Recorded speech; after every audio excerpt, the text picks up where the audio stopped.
And as more Marylanders suspect that they may have the COVID-19, efforts are underway to keep those who may have the virus from spreading and so it doesn't spread to hospitals and doctors' offices. It's a great idea. WMAR 2 News' Jeff Hager shows us about a mobile operation in Harford County designed to offer that buffer.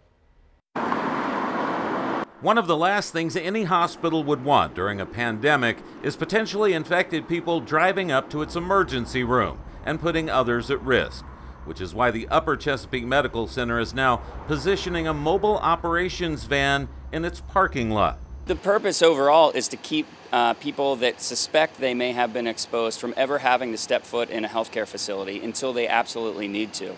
So to call ahead to your primary care provider, they can provide a screening over the phone, or in some cases they're using HIPAA-compliant video conferencing, and they can determine where you go. And if you need a test, you can come here and not have to get out of your car and step into a facility to have that specimen collected.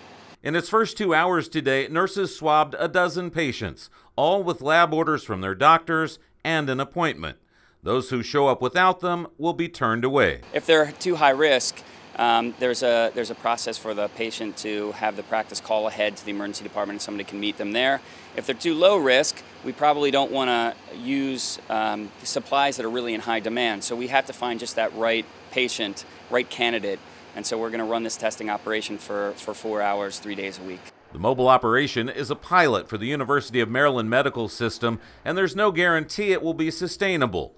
But doctors throughout the area are supporting it with the well-being of their existing patients and staff in mind. Some of these practices have actually lent us supplies because they know that the swabs to collect the specimens are in demand. So they're saying, hey, this benefits us by not having a patient come to the practice and is good for the patient to know. So we're going to donate these supplies to you to keep this in operation as long as you can.